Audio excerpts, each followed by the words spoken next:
Hello and welcome everybody, Atari Adam here, and I just want to thank you all for watching. Today I would like to welcome you to my first game review. It is going to be about the Texas Chainsaw Massacre for the Atari 2600, but not the version that everybody is used to seeing. There's been a lot of talk and speculation throughout the years that there was a lost version or even hoaxed version of the original game that was supposed to come out, but it didn't make the final cut. But in fact it did actually happen, and I'm going to show you that version, the alternate version, the original version of the Texas Chainsaw Massacre for the Atari 2600, which is completely different than the version that you all know of. So it's a little bit more scarce, a little bit more rare. But first I just want to talk about the Texas Chainsaw Massacre franchise for a minute. It's been a huge success. It's gained remake after remake. They're even coming out with a 3D Texas Chainsaw Massacre now. But since the original, it's had a cult following. Since then, I mean, they've spawned everything that they can possibly think of off of Leatherface. I mean, I'm talking, as you can see, comic books after another here. Not only comic books, but I mean, we're talking action figures. We're not just talking little action figures. We're talking medium-sized action figures, and we're talking big-ass action figures. They have spawned so much and made so much off of Leatherface. And not only Leatherface, but you're talking about Chop Top Bill Moseley from Texas Chainsaw Massacre 2. It's just been a lot of fun seeing the progression of the movie since the very original. So today I want to take an opportunity to show you this lost and highly sought version of the Texas Chainsaw Massacre. As you can see, I actually have a copy of the original, not the one that everybody's used to, but the alternate version of the game, complete in box. I was very fortunate. The man that bought the prototype of the game, he put it out for the collectors. He wanted it in the hands of the collectors, so he did a very limited run of 30 of these. So I'm holding number, I can show you, number 24, hand numbered and initialed by Troy, who was the producer that put this out into the public after so many years. I just want to take it open really quick to show you guys what it's all about. And keep in mind that this game is completely different than the original version. It's not even close. Like the first one, you have like little Leatherface and he goes across the screen and you kill people. This one is actually more of like a layout of like combat for the Atari 2600. You're just a little tiny character.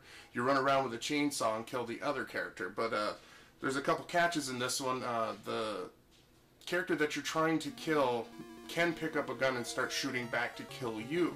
So there's a little bit more to the game. The graphics are not as good as the version that we all know of, but the playability on this one is a lot better. It's more fun to play because it has that added person trying to shoot you, and on top of that, it's also a two-player game, so you can either be Leatherface or you can be the victim trying to kill Leatherface, and you compete with the other player to see who can have the most kills by the end of the level.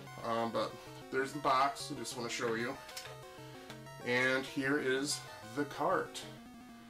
Boom. That's awesome owning this. It's awesome having this in my collection. Troy was nice enough to hook me up with a copy for doing some video work for him to promote the game. So I was very fortunate to come along, Troy, and get the copy of this video game. And here's the manual. And the cool thing about this is he went through Man Cave Arcade, which is a person that you can find on AtariAge.com, and he deals with making custom Atari cases that look like the originals. But the best thing about it is the cases are laminated. So, I mean, they're not going to get mildew, they're not going to get sun exposed and bleached out, they're not going to, you know, start falling apart. These are a lot better made, like I said, laminated. Even the manual, I mean, if you can see the glossiness on it, is also laminated. So, that's an awesome idea on his part. And the cart is just your standard typical Atari 2600 cart. You can find posts on this on AtariAge.com. I'm a member there, and there's a lot of great people, a lot of great fans of Atari. If you're an Atari fan, definitely go sign up an account for Atari Age and see what it's all about. But to get to the to the game itself, I'm going to stop babbling here and show you guys the Texas Chainsaw Massacre Alternate Edition for the Atari 2600. And here is the Texas Chainsaw Massacre Alternate Edition for the Atari 2600. Now, as you can see on the top, you're going to see the purple character, that's Leatherface, and on the bottom you have the victim spazzing out right now, just trying to get away from him. As you can see, I just dropped a block right there. The purpose of the game is to run around and drop these supposedly crates. You're in a warehouse and you're dropping these crates to trap the victim and to kill them.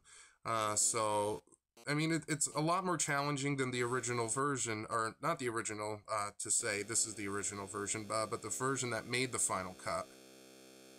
As you can see, he got trapped right here, and I just stabbed him in the balls with my chainsaw, and that's the purpose of the game. You run around, you put these blocks down to trap them in, and on the case itself, it actually says, trap them and hack them. So right there, I just got shot, and that's why I'm blinking. But this is why it's a lot more fun. It's more challenging. It's not based off of a fuel gauge and you only have so much time to kill so many characters. I mean, you actually have to use strategy, placing the blocks to trap in the other character, the victim, while he's shooting at you. So it makes it a little bit more complex. Now, I know a lot of people debate when they see this that, you know, the graphics suck, they're horrible. I know they're not the best of Atari graphics, but I love the use of the gradients, the color gradients. I mean, in Atari graphics, if you don't know the programming behind it, you're only allowed to use one color per line. So, I mean, that's why a lot of times the characters are just like one color, because you can't use like red and then blue and then red like in one line. I mean, you have to, one line can be blue, one line could be like, if you look at the gradients, you have like at the top you have like a dark brown, then you have a lighter brown and a lighter brown and then a tan and then a yellow, and then, I mean, that's the lines. You can only use one color spectrum per line. So the use of the gradients is really good. It adds a little bit more depth. At the bottom of the screen, you're going to see a brown bar. That's your time gauge, your meter, to see how many kills you can get within that time limit. I believe it runs about 1.5 minutes, 2 minutes. But yeah, this is what it is. I mean, this is the version that everybody has been searching for. So it's I'm really excited to show you guys this. And the best thing about it is doing a 2-player game. One of your, you know, your buddy can be Leatherface, you could be the victim, or vice versa, and then you just run around and you literally just kill the shit out of each other. I know it's not as graphic as new games, but I mean, it leaves a little bit to the imagination, you know. The only really complaint that I have is the sound. Some of the sounds are horrible. I mean, as you can hear, they're very annoying. And for Atari, I mean, you look at the version that made the final cut, I mean, you got like little beeps to express like when people are screaming, you know, and the chainsaw doesn't actually rev until you're like right next to the person. I mean, this one, the sounds are very chaotic. They could have did a little bit better with the programming of the sounds. But other than that, I mean, it's a top-notch game. I understand why they didn't put this into the final cut of the game, because of the graphics. I mean, who the fuck can tell that that's Leatherface? I mean, honestly. I mean, you just stabbed him in the gut. Yeah, I can understand it once you start playing the game. But a game to this magnitude, with Leatherface being who he is and how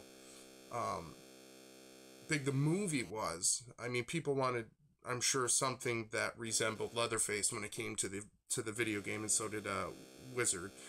When they put the video game out. So I can understand why it didn't make the final cut. And in a way, I'm glad it didn't, because we were introduced to the version that we all have seen, but then it left this in the background for so many years, and we're able to see it now. I wish they could have incorporated the 2 versions. You know, having the graphics, having the I love the platforming idea on the Atari. There's not enough games that are platformers. So that platforming aspect on the Atari 2600, but then actually have the victims try to fight back a little bit. I mean, in the original, or the one that made the final cut, I mean, they just run around and you hack the shit out of them until they're dead, and then they turn into blobs, and that's it. I wish they would have put this kind of aspect where they have a gun or they have a weapon and they fight back. You know what I mean? It's just, you just run around, you kill them aimlessly until you run out of time, and then you get kicked in the ass. This is the version that I think hands down is the best one. Playability wise, graphic wise, I've expressed myself on that. And that, everybody, is the Texas Chainsaw Massacre alternate edition for the Atari 2600. I just want to hold it up again really quick. And one thing that I forgot to show you at the beginning of the video is on the back of this case, they did a lot of good work to this to make it very collectible. You can see this little switch right here. When you turn that on, it's going to be hard to tell because of the lights on and everything. Oh, you can kind of see right here. There's a little light flickering. What that does is in the front of the case, right here where this little chainsaw blade is, it ends up lighting up. So I don't know if you can tell if I hold this up really close. Nah, you can't really tell. You can on the back of it more than anything. That's because of the lighting in here. But it's just a cool little addition. You know, you flick the switch and this lights up, you know. So, and like I said, it's a limited collector's edition, number 24 out of 30. It's an honor having this game in my collection, like I said before. I love the fact that it is challenging. You have to place the blocks in certain ways to trap the victim in. You know, then you run after them with your chainsaw and kill the hell out of them. I like the fact that it's a two-player game as well. You can team up with a buddy and just kill the shit out of each other until you get bored of playing the game. But other than that, I would like to thank you all for watching. I would like to thank you all for the support. Everything here across the bottom of the screen, there's all my links. Don't forget to keep posted. Go to the Facebook page. Stay posted there. I post random stuff all the time on the Atari Adam Facebook page. Other than that, thanks for the support and game on.